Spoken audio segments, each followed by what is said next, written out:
பாண்டியன் மூலமாக தான் நான் பணம் வாங்கினான். உங்கள்கிட்ட பணம் வாங்கியிருந்தேன் நான் வேணே இல்லையா? பாண்டியன் சொல்லி தானே பணம் வாங்கியிருந்தான். சொல்லுங்கண்ணே, இப்போ நீங்கள் வந்து ஆளை தூக்கிறதுக்கு என்ன காரணம்? 1 லட்ச ரூபாய்க்கு தான் ஆளை தூக்குனீங்களா?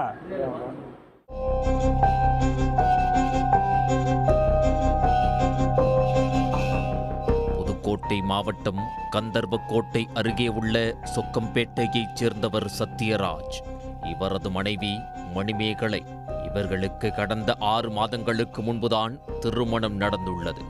சம்பவத்தன்று கணவனும் மனைவியும் ஆதனக்கோட்டை அருகே உள்ள வீரமாகாளியம்மன் கோயிலுக்கு சென்று சுவாமி தரிசனம் செய்துவிட்டு வீடு திரும்பியிருக்கிறார்கள். அப்போது அவர்களை வழிமறித்த ஒரு கும்பல் காரில் தனித்தனியே கடத்திச் சென்றுள்ளது. தகவல் அறிந்த போலீசார் கடத்தல் கும்பலை மடக்கி பிடித்து கணவன் மனைவி இருவரையும் மீட்டுள்ளனர். ஆதனக்கோட்டைக்கு பக்கத்தில் உள்ள பெரம்பூருங்கிற வீரமாளி கோயிலுக்கு நாங்கள் போனோம். போயிட்டு நாங்கள் திரும்பி சாப்பிட்டுட்டு வரும்போது வண்ணாரப்பட்டிக்கிட்ட இடையில பால் டிப்போக்கிட்ட வச்சு எங்களை கடத்திட்டு ஃபஸ்ட்டு எங்கள் வண்டியை பிடுங்கி வச்சுக்கிட்டு அதுக்கப்புறம் 2 பேரையும் ஒரு காரில் கடத்திக்கிட்டு வந்தாங்க. வரும்போது தாலுக்கா ஆஃபீஸ் கந்தராவட்ட தாலுக்கா ஆஃபீஸ்கிட்ட என்னையே ஒரு கார்லையும் என் வீட்டுக்கார் ஒரு கார்லையும் கடத்திக்கிட்டு வந்தாங்க. நான் என் மாமனாருக்கு ஃபோன் அடித்து சொன்னேன். என் மாமனார் போலீஸ் பாதுகாப்போடு போயிட்டு என் புருஷனை தேக்கி இது காவல் நிலையத்துக்கு அழைச்சிக்கிட்டு வந்துட்டாங்க. யார் அவர்கள், எதற்காக இந்த கடத்தல் போன்ற கேள்விகளுக்கு போலீசார் விடை தேடி விசாரணை நடத்திய போதுதான் பணம் கொடுக்கல் வாங்கலில் இந்த கடத்தல் நடந்திருப்பது தெரிய வந்துள்ளது.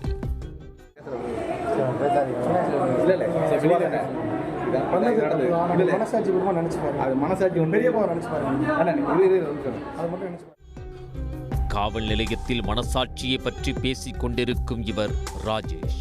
35 வயதாகிறது.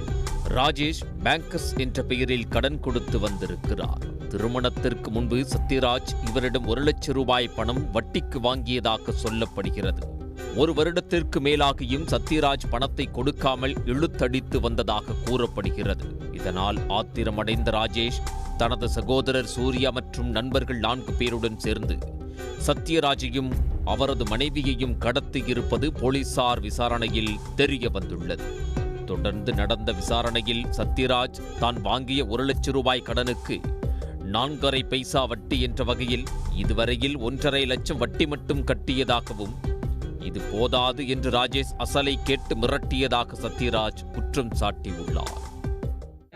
பணம் 1 லட்சம் பணம் வாங்கியிருந்தேனே, வட்டிக்கு வாங்கியிருந்தேன். கரம்பக்குடி ராஜேஷ் பேங்கர்ஸில் பணம் இப்போ ஒரு சூழ்நிலை கொடுக்க முடியலை. நான் பணம் தர்றேன்னு சொல்லிட்டேன். தரேன்னு சொன்ன உடனே நீங்கள் தர முடியாது, பிடிக்க முடியாதுன்னு சொல்லி என்னை கடத்திக்கிட்டு போய் கொலை பண்ணிடுவோன்னு மிரட்டுறாங்க பணம் கொடுக்காட்டி. எத்தனை வருஷம் ஆச்சு நீங்கள் கடன் வாங்கி? 1 வருஷம் ஆச்சு. ப்ராப்பராக வட்டியெல்லாம் கட்டிட்டேன். வட்டினா 4.5 வட்டி, 1 வட்டி 2 வட்டியில் 4.5 வட்டி, 1.5 லட்சம் கடன் வட்டி மட்டும் கட்டியிருக்கேன். ஆனால் சத்யராஜ் முன்வைத்த குற்றச்சாட்டுகளை ராஜேஷ் தரப்பினர் மறுத்திருக்கிறார்கள். 10 லட்சத்துக்கு மேல் அவர் கடன் வாங்கிவிட்டு பணத்தை கட்டாமல் காலம் தாழ்த்தி வந்ததாக கூறுகின்றனர். இச்சம்பவம் தொடர்பாக வழக்கு பதிவு செய்த போலீசார் கணவன் மனைவியை கடத்திய ராஜேஷ் மற்றும் அவரது சகோதரர் சூர்யாவை கைது செய்ததாக சொல்லப்படுகிறது. மேலும் கடத்தலுக்கு பயன்படுத்திய காரையும் பறிமுதல் செய்துள்ளனர். அதோடு தப்பிச் சென்ற ராஜேஷின் நண்பர்களையும் தேடி வருகின்றனர். சத்யராஜ் 1 லட்சம் ரூபாய் தான் கடன் வாங்கினேன் என்கிறார். ஆனால் ராஜேஷோ 10 லட்சத்துக்கு மேல் கடன் கொடுத்தேன் என்கிறார். இதில் யார் சொல்வது உண்மை என போலீசாரின் முழு விசாரணைக்கு பிறகே தெரிய வரும். உடனுக்குடன் செய்திகளை தெரிந்து கொள்ள சன் நியூஸ் பெல் ஐகானை கிளிக் பண்ணுங்க.